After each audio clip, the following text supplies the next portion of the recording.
Sudipta, AV নিউজে আপনাদের সকলকে স্বাগত। প্রথমেই চোখ রাখবো নিউজ হেডলাইন্সে।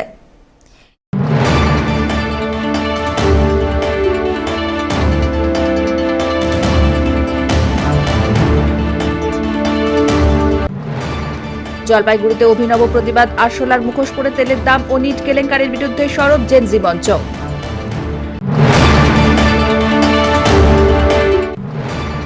ছাব্বিশ বছর পর জমি দখলের অভিযোগে চাঞ্চল্য, দুই পক্ষের হাতেই দলিল।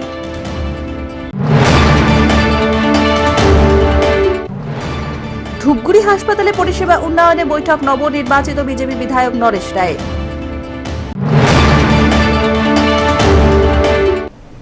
এবার আসছে বিস্তারিত সংবাদে। জলপাইগুড়িতে অভিনব প্রতিবাদ, আরশোলার মুখোশ পরে তেলের দাম ও নিট কেলেঙ্কারির বিরুদ্ধে সরব জেনজি মঞ্চ। জলপাইগুড়ি শহরের ৩ নম্বর ঘুমটির একটি পেট্রোল পাম্পে আজ অভিনব কায়দায় প্রতিবাদে সামিল হল জেনজি মঞ্চের ককরোচ সদস্যরা। জাতীয় পতাকা হাতে এবং আরশোলার মুখোশ পরে তারা পেট্রোল, ডিজেল, রান্নার গ্যাসের ক্রমবর্ধমান মূল্যবৃদ্ধি ও নিট পেপার কেলেঙ্কারির বিরুদ্ধে বিক্ষোভ দেখান। প্রতিবাদ কর্মসূচির অংশ হিসেবে আন্দোলনকারীরা পেট্রোল পাম্পে আসা গ্রাহকদের হাতে মেলোডি চকলেট তুলে দিয়ে ব্যঙ্গাত্মক স্লোগান দেন, মেলোডি খাও, সব ভুলে যাও। হঠাৎ এমন অভিনব প্রতিবাদ দেখে সাধারণ মানুষ ও গ্রাহকদের মধ্যে কৌতূহল ছড়িয়ে পড়ে। উপস্থিত এক ককরোচ সদস্যকে এই প্রতিবাদের কারণ জিজ্ঞাসা করা হলে তিনি ব্যঙ্গের সুরে বলেন, তেলের দাম বাড়ছে বাড়ুক, মেলোডি খান, সব ভুলে যান। জেনজি মঞ্চের দাবি, সাধারণ মানুষের নিত্য প্রয়োজনীয় জিনিসের দাম লাগাম ছাড়া বৃদ্ধি পাচ্ছে, অথচ সরকারের তরফে কার্যকর পদক্ষেপ দেখা যাচ্ছে না। পাশাপাশি নিট পেপার কেলেঙ্কারি নিয়েও তারা ক্ষোভ প্রকাশ করেন। এখন দেখার, এই অভিনব প্রতিবাদের পর সরকার তেলের দাম হ্রাস ও অন্যান্য দাবির বিষয়ে কোনো পদক্ষেপ গ্রহণ করে কিনা। প্রতিনিয়ত আমরা দেখছি যে পেট্রোল, ডিজেল এবং গ্যাসের দাম হু করে বেড়ে চলেছে। এর ফলে নিম্নবিত্ত মানুষ থেকে মধ্যবিত্ত এবং উচ্চবিত্তদেরও নাবিশ্বাস। কারণ আমরা জানি পেট্রোল, ডিজেলের দাম বাড়লে আনুষঙ্গিক যাবতীয় নিত্য প্রয়োজনীয় দ্রব্যের দামও হু করে বাড়ছে এবং আমরা সেটাই দেখতে পাচ্ছি। অথচ আমরা দেখতে পেলাম যে কিছুদিন আগে আমাদের দেশের প্রধানমন্ত্রী ইটালিতে গিয়ে মেলোডি চকলেট উপহার দিলেন। সেই জন্য আমরা জনগণের উদ্দেশ্যে এই মেলোডি চকলেট নিয়ে এসেছি এবং তাদেরকে মেলোডি চকলেট খাওয়ানো হলো এবং তাদেরকে এই বার্তা দেওয়া হচ্ছে যে যা হচ্ছে হোক, আপনারা সব ভুলে যান আর মেলোডি চকলেট আপনারা খান। আমাদের এই প্রোগ্রামটা আমরা আজকে করছি জলপাইগুড়ি জেনজি মঞ্চের পক্ষ থেকে। আমরা সবাই ককরোচরা। অমিত বণিকের রিপোর্ট, এভি নিউজ।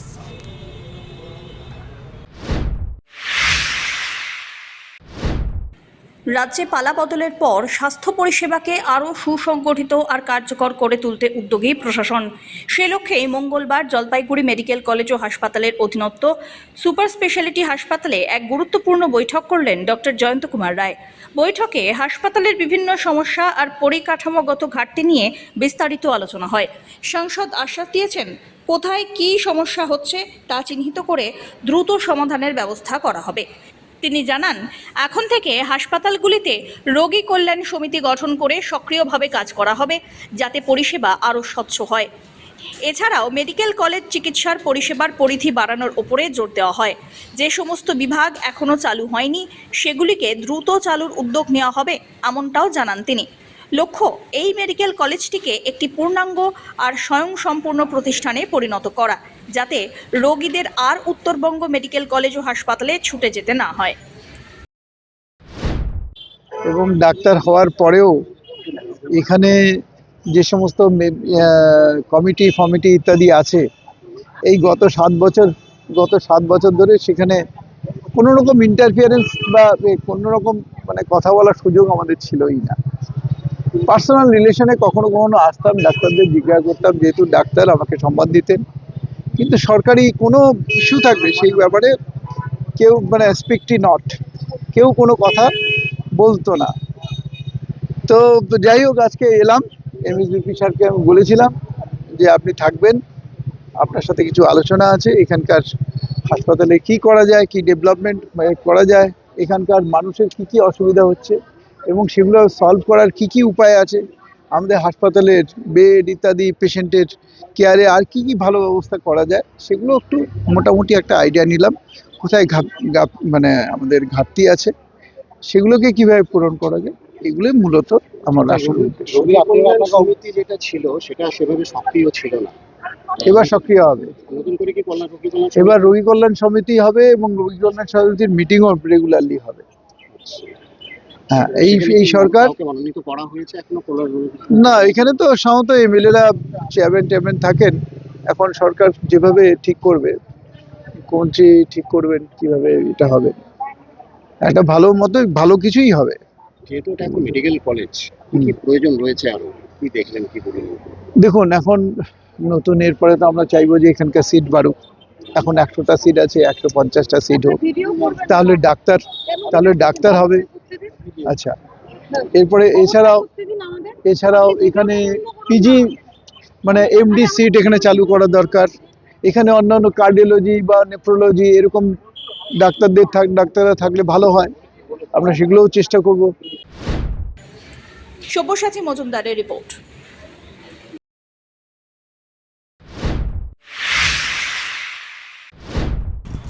বিধায়ক হিসেবে শপথ গ্রহণের পর নবান্ন ও উত্তরকন্যায় প্রশাসনিক বৈঠক শেষ করে ধূপগুড়ি ফিরেই হাসপাতাল পরিদর্শনে গেলেন নবনির্বাচিত বিজেপি বিধায়ক নরেশ রায়।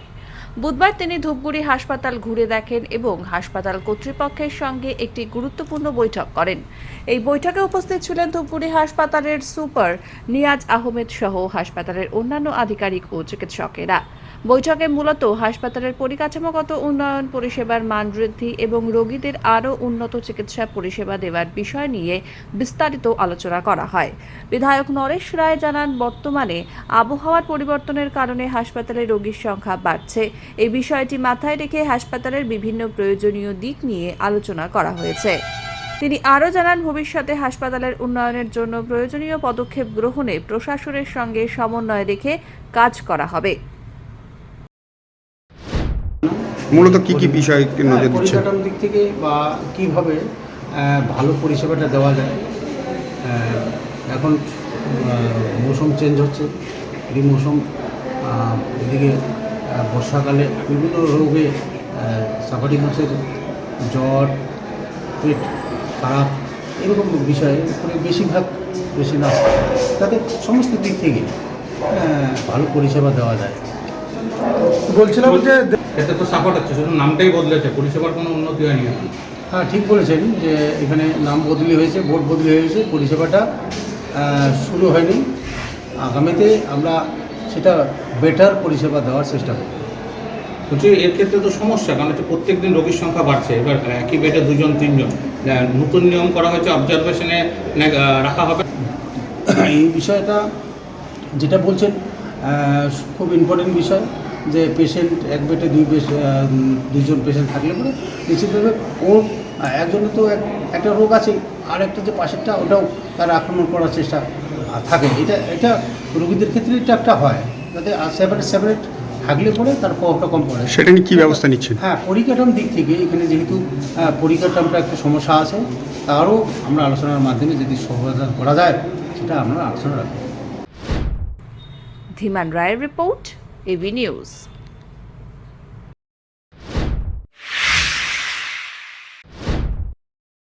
রাত পোহালেই বিশ্বজুড়ে পালিত হতে চলেছে কুরবানি ঈদ।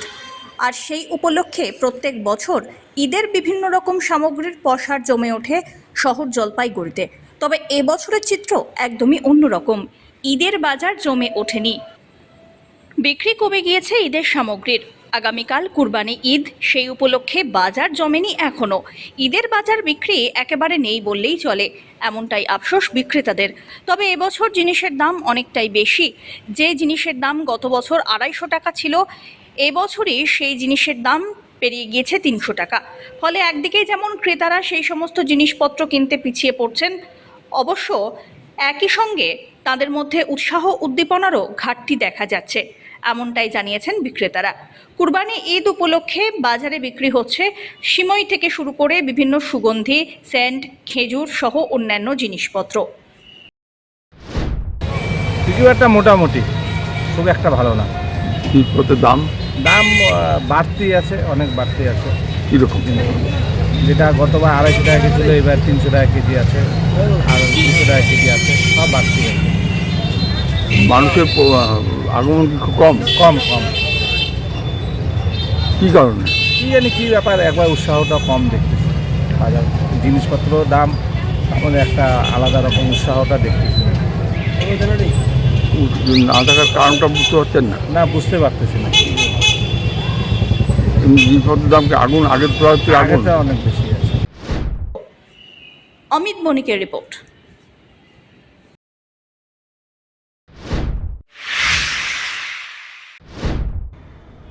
জলপাইগুড়িতে একাধিক দাবিকে সামনে রেখে বুধবার জেলা শাসকের দপ্তরে ডেপুটেশন দিল সিপিআইএম জেলা কমিটি।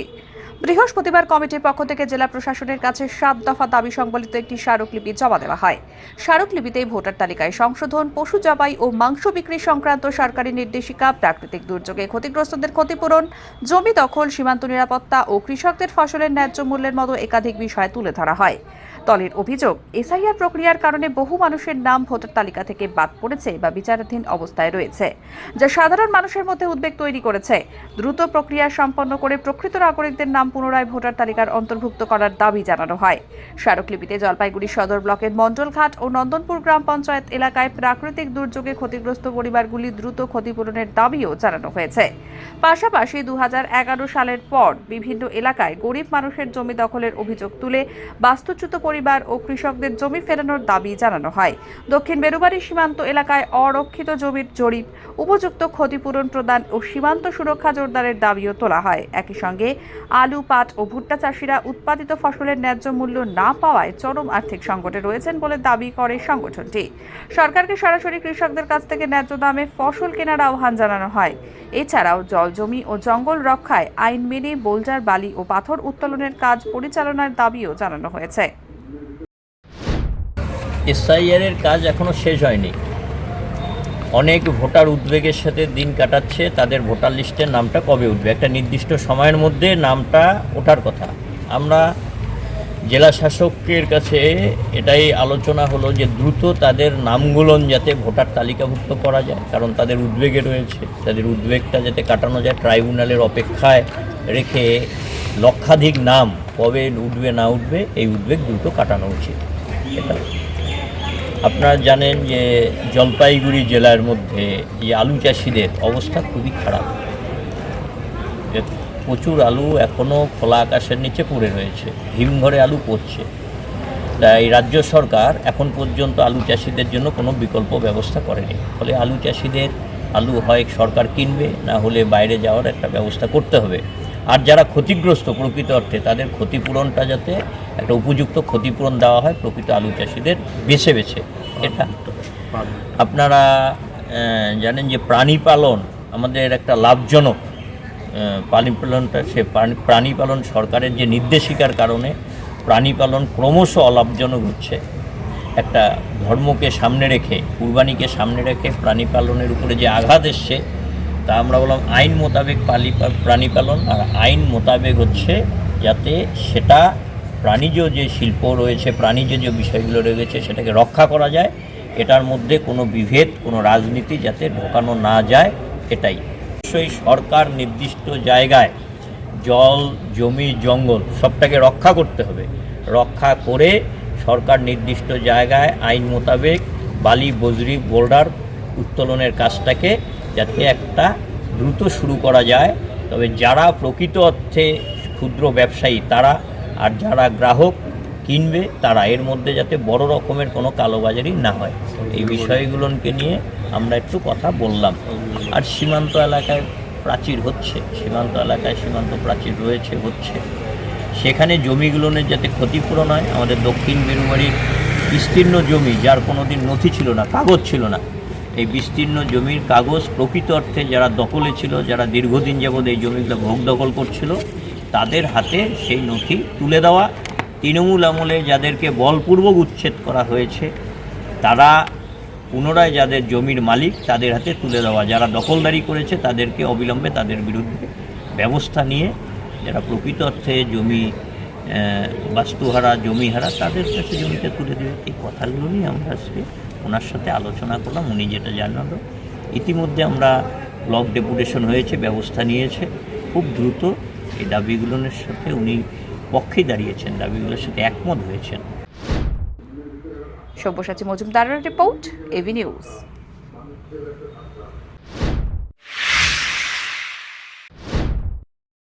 সদ্য নির্বাচিত উত্তর দিনাজপুর জেলার করণদিঘির বিধায়ক বিরাজ বিশ্বাস বুধবার নিজের পুরনো শিক্ষা প্রতিষ্ঠানে ফিরলেন। জলপাইগুড়ি ল কলেজে ফিরে তিনি রীতিমতো উচ্ছ্বসিত। তার আগমনে কলেজের ছাত্রছাত্রী থেকে অধ্যাপক অধ্যাপিকা সকলের মধ্যে উৎসাহ ছিল চোখে পড়ার মতো। বিধায়ক জানান, এই কলেজের সঙ্গে তার সম্পর্ক দীর্ঘদিনের। এখানে পড়াশোনার স্মৃতি আজও মনে জাগ্রত। তিনি বলেন, বর্তমানে কলেজে বেশ কিছু পরিকাঠামোগত সমস্যা আছে, বিশেষ করে একটি স্থায়ী আর উপযুক্ত ক্যাম্পাসের অভাব।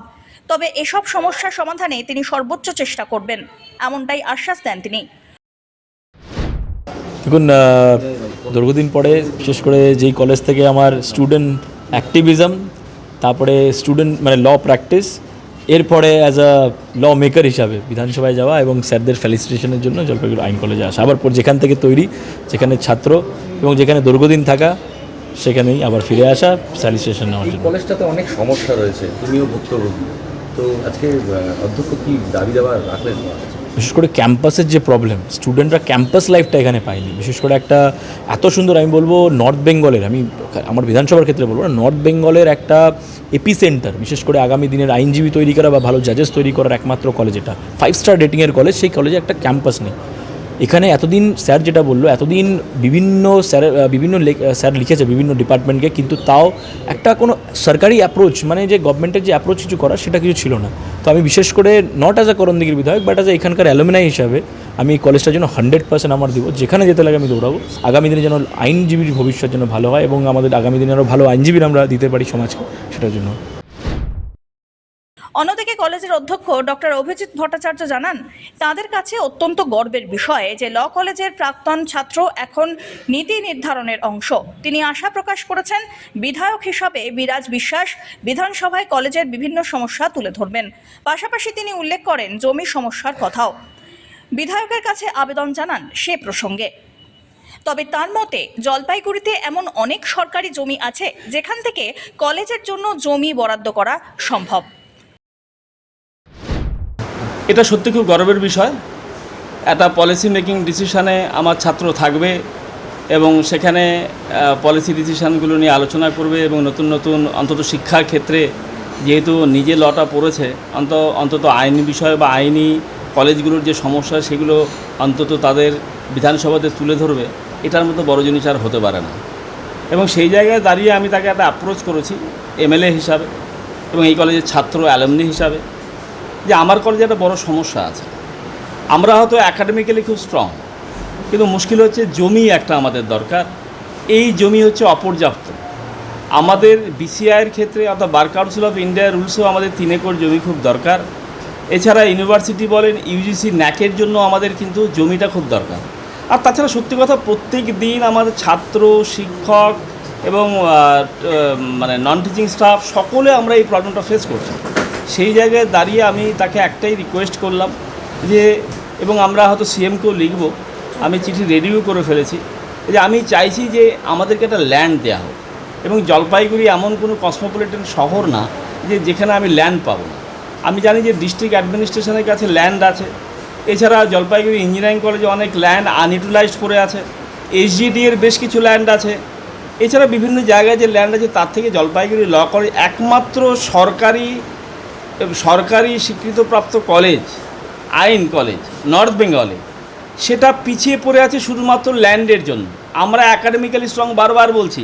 আমাদের ছাত্ররা জুডিশিয়াল অফিসার, হাইকোর্টের জাজ, ইভেন আমাদের পাবলিক প্রসিকিউটর আছে, ল অফিসার আছে, একাডেমিশিয়ান আছে। এত ভালো জায়গা আমরা নিয়ে যেতে পেরেছি। পিএইচডি হচ্ছে এখান থেকে, এলএলএম হচ্ছে, অথচ আমরা ল্যান্ডের জন্য পড়ে আছি। আমি বিগত সরকারকেও আমি বারবার করে অ্যাপ্রোচ করেছি, কিন্তু এবছর যেহেতু আমাদের 2জন ছাত্র জলপাইগুড়ি কনস্টিটিউয়েন্সি যিনি আছেন অনন্তদেব অধিকারী এবং বিরাজ বিশ্বাস করণদিঘি থেকে, সেও আমাদের অ্যালুমনি, সেও আমাদের ছাত্র, এবং তাদের কাছে অনেক কিছু পাওনা আছে, যে তারা যদি আমাদেরকে একটু অন্তত কলেজের জন্য দিকে তাকিয়ে, কারণ এই প্রবলেমটা তারা ফেস করেছে, সেই দিকে তাকিয়ে তারা যদি ঠিক যথা জায়গায় যদি এটা বলে, আমি নিশ্চিত যে আমি এবার আমরা ল্যান্ড পাবো এবং ছাত্রছাত্রীদের সুবিধার্থে। এটা সুবিধার্থে হচ্ছে ছাত্রদের। সেই জায়গায় দাঁড়িয়ে অনেক আশা নিয়ে আছি, অনেক প্রত্যাশা আছে এই সরকারের কাছে, যাতে আমরা ল্যান্ডটা পেতে পারি। আমি এর মাধ্যমে এই সরকারকে বলছি যে সরকার যাতে এই ল্যান্ডটার প্রতি, এবং আপনাদের মাধ্যমে বলছি, আপনারা সাংবাদিক, যে আপনারা অন্তত পৌঁছে দিন ঠিক আছে, অনারেবল সিএমের কাছে, আমি সিএমের কাছেও চিঠি পাঠাচ্ছি, খুব তাড়াতাড়ি পাঠাবো, যে আপনারা এটা পৌঁছে দিন যাতে কলেজটা যাতে এই রকম প্রবলেমে না থাকে, অন্তত একটা ল্যান্ড পাক। ধীমান রায়ের রিপোর্ট।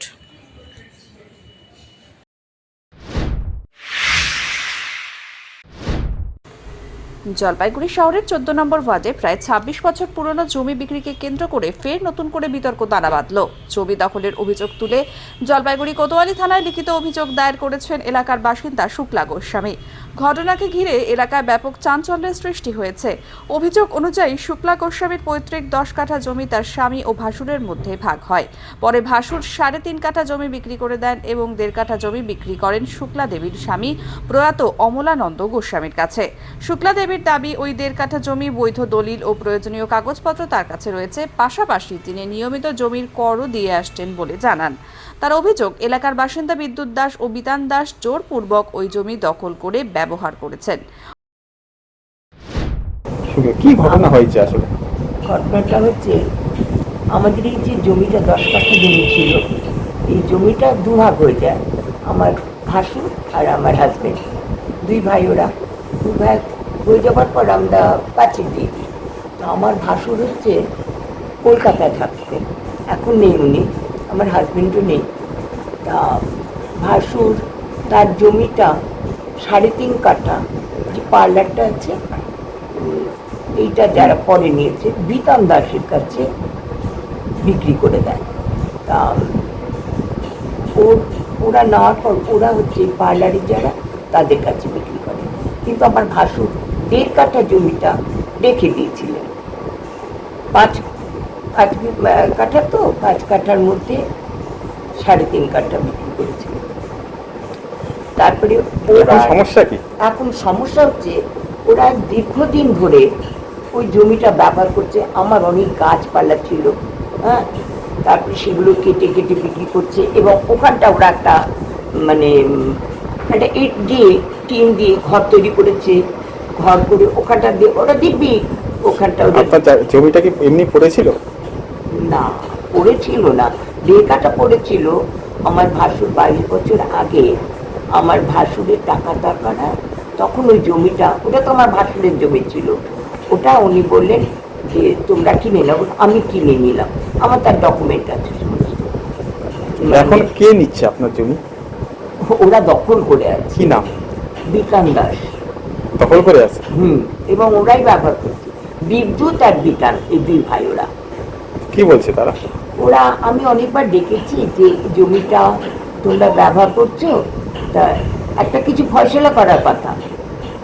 ওদের আমি একবারও কাছে পাইনি, আমি লোক দিয়েও বারবার ডেকে পাঠিয়েছি, ওরা কোনো পাত্তা দেয়নি আমাকে। ওরা ভেবেছে আমি একা আছি। জমিটা কি আপনারই? আমার। প্রমাণ আছে? সব প্রমাণ আছে। এখন কি করবেন? থানার দ্বারস্থ হয়েছেন? আর থানায় আমি এফআইআর করেছি, আমি একা গিয়ে এফআইআর করে এসেছিলাম।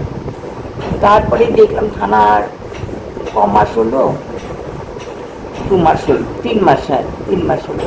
তা কোনো রকম আমি ফিজিক্যালিও আমি ওখানটা আবার দিয়েছিলাম থানার লোকের সঙ্গে। ওরা আস্তে আস্তে বলছে, আমি কাউকে পাইনি এখনো। জমিটা কার নামে আছে? আমার নামে।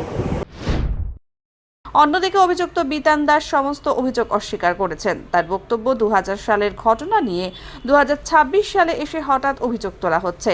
এর পেছনে রাজনৈতিক কারণ থাকতে পারে। তিনি দাবি করেন তার কাছেও জমির বৈধ কাগজপত্র রয়েছে এবং তিনিও নিয়মিত ট্যাক্স প্রদান করেন। করলে পরে এখন আমি থানায় গিয়ে বলবো, আমার তো পাড়ার লোক আছে, পাড়ার সিনিয়র দাদারা আছে, এবং অনেক কাকু জেঠু ছিল, তারা তো আজকে ডেটে নেই, 25-26 বছর আগের কথা। এখন তাহলে আমার আরও যারা আছে তাদের সঙ্গে কথা বলতে হবে। তো আমি গিয়ে কথা বলবো, আমার কাছেও বৈধ কাগজ আছে, আমি ট্যাক্স দিচ্ছি। আর সবচেয়ে বড় কথা, যে ওয়ালটা যে করছিল, যে আমাদের যে উনি যে বলছে, সে ওয়ালটা তো ওনাদেরই করা। আর 2000 সালে যদি ঘটনাটা হয়ে থাকে, তাহলে 21 বছরে কি সে ক্লেম করলো না টাকার জন্য বা দখলের জন্য?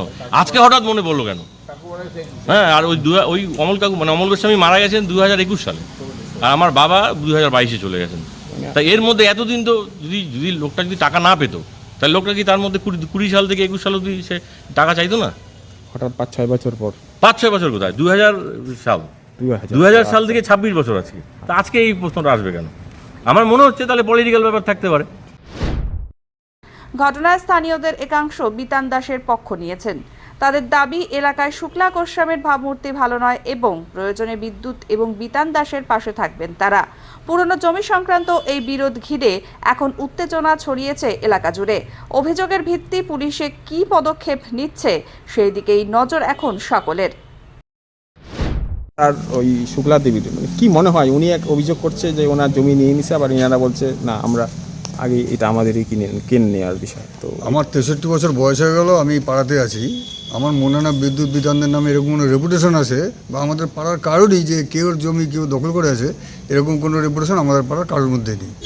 আর এই যে শুক্লা গোস্বামীর কথা বলছেন, ওনার ভাবমূর্তি স্বচ্ছ নেই। হ্যাঁ, এবং আমরা 25 বছরের উপরে ধরে দেখে যাচ্ছি যে এই জমিটা বিদ্যুৎ বিতানদের ইয়েতেই আছে, দখলেই আছে। ওরাই এই জমিটা ব্যবহার করে। উনি যেটা বলছেন এটা সর্বৈব মিথ্যা। আপনাদের তরফে প্রতিবেশী হিসেবে প্রতিবেশী হিসেবে আমরা তো সবাই যাব, আমরা কোর্টের সবাই যাবো, তাদের তরফ থেকে আমরা সবাই যাবো, যতটা আইনি সহায়তা করা দরকার আমরা করবো।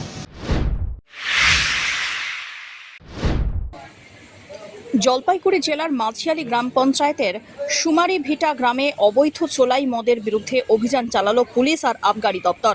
অভিযোগ, এলাকার বেশ কয়েকটি বাড়িতে বেআইনিভাবে চোলাই মদ তৈরি করা হচ্ছিল। এই অভিযোগের ভিত্তিতে আবগারি দপ্তর আর ভোরের আলো থানার পুলিশ যৌথ অভিযান চালায়। অভিযানে বিপুল পরিমাণে চোলাই মদ আর মদ তৈরির সরঞ্জাম বাজেয়াপ্ত হয়। যদিও অভিযানের খবর পেয়ে কারবারিরা পালিয়ে যায়। জানানো হয়েছে ভবিষ্যতেও এই ধরনের অবৈধ কারবার রুখতে নিয়মিত অভিযান চলবে। পিনাকি শীলের রিপোর্ট।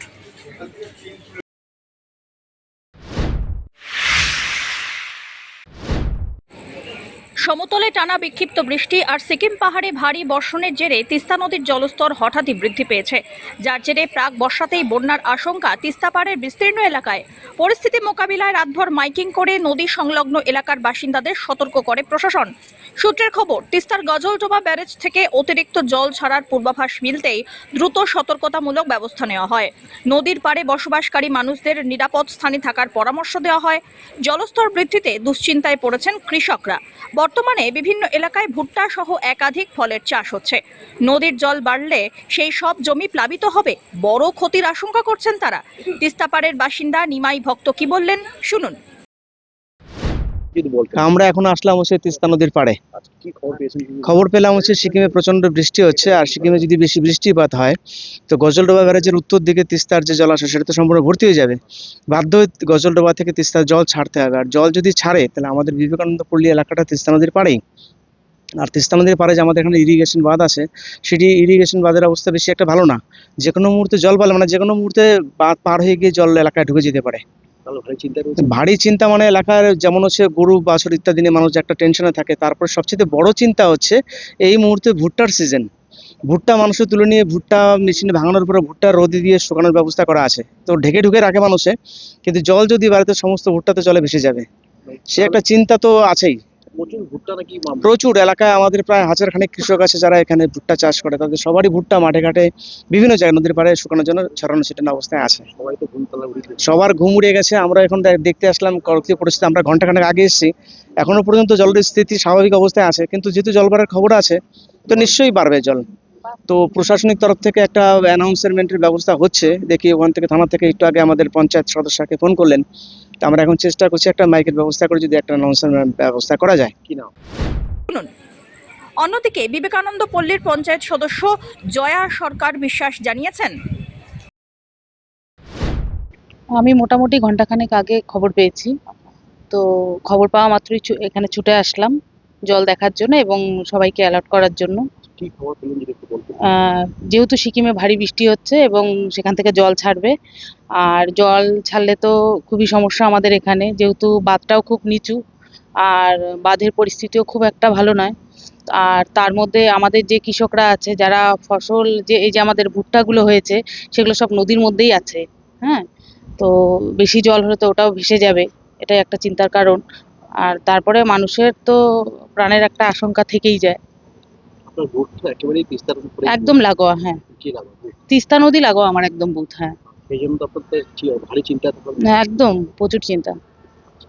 কত কৃষকের ফসল রয়েছে এখন? তাও তো আমাদের টোটাল এরিয়ার মধ্যে মোটামুটি 1-1.5 হাজার কৃষক তো হবেই। মানে ফসল এখনো রয়েছে? হ্যাঁ হ্যাঁ আর এই জল যেহেতু বাড়ে, তা হয়তো ভারী চিন্তা, তারা কি হ্যাঁ করবে? হ্যাঁ ফসলগুলো তো নষ্ট হয়ে যাওয়ার আশঙ্কা আছে না। ইতিমধ্যে কি মাইকিং শুরু হয়েছে? মাইকিং বলেছে, এখন হয়তো হবে মাইকিংটা।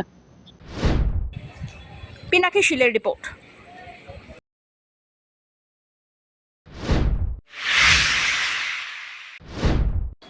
পাহাড়পুর মোড়ে সুলভ শৌচাগারের উদ্বোধন, স্বস্তিতে বাসযাত্রী ও ব্যবসায়ীরা।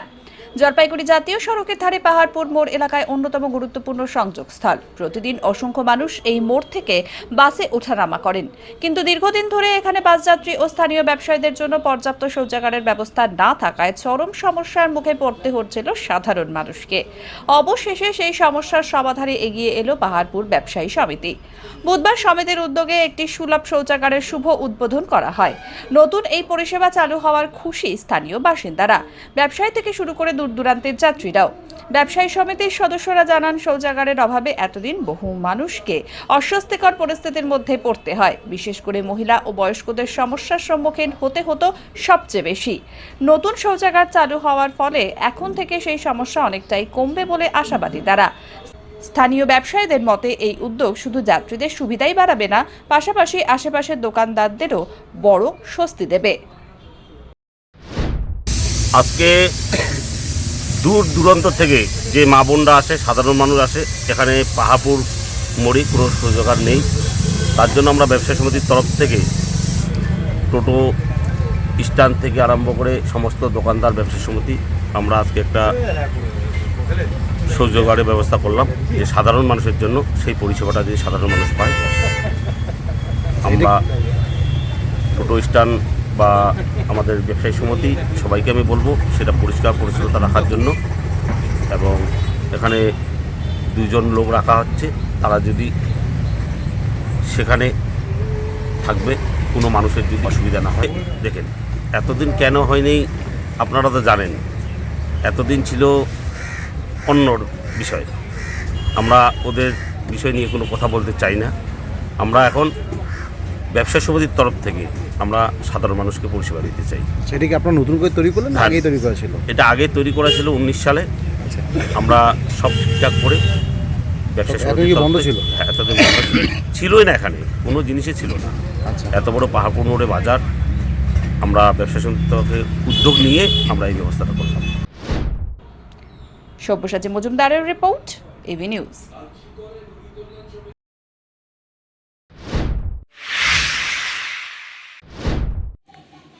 জলপাইগুড়ি জেলা ক্রীড়া সংস্থা পরিচালিত সুপার ডিভিশন ফুটবল লিগের 5ম দিনের ম্যাচ অনুষ্ঠিত হয়ে গেল জলপাইগুড়ি টাউন ক্লাব ময়দানে। 17ই মে শুরু হওয়া এই লিগ চলবে 26শে জুন পর্যন্ত। টানটান উত্তেজনার মধ্যে দিয়ে প্রত্যেক দিনই ম্যাচ ঘিরে স্টেডিয়াম জুড়ে দর্শকদের ব্যাপক ভিড় লক্ষ্য করা যাচ্ছে। বুধবার অনুষ্ঠিত ম্যাচে মুখোমুখি হয় আরএসএ এবং মিলন সংঘ। একতরফা খেলায় আরএসএ 4-1 গোলে জয়লাভ করে। আরএসের হয়ে তন্ময় বর্মন 2টি গোল করেন, মিঠুন রায় এবং লাজারুস ওরাও 1টি করে গোল করেন। অপরদিকে মিলন সংঘের হয়ে একমাত্র গোল করেন রাজীব মুন্ডা। ম্যাচ শেষে আরএসের তন্ময় বর্মনকে ম্যান অব দ্য ম্যাচ হিসাবে নির্বাচিত করা হয়। জলপাইগুড়ি রেফারি অ্যাসোসিয়েশনের সদর ইউনিটের পক্ষ থেকে তার হাতে ট্রফি তুলে দেওয়া হয়। পিনাকি শিলের রিপোর্ট।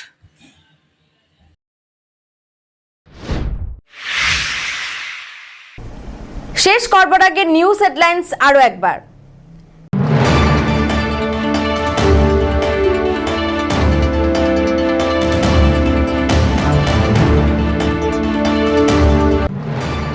জলপাইগুড়িতে অভিনব প্রতিবাদ, আরশোলার মুখোশ পরে তেলের দাম ও নিট কেলেঙ্কারির বিরুদ্ধে সরব জেনজি মঞ্চ।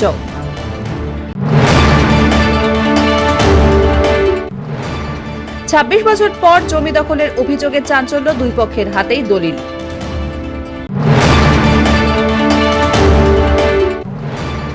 ধূপগুড়ি হাসপাতালে পরিষেবা উন্নয়নে বৈঠক নবনির্বাচিত বিজেপি বিধায়ক নরেশ রায়।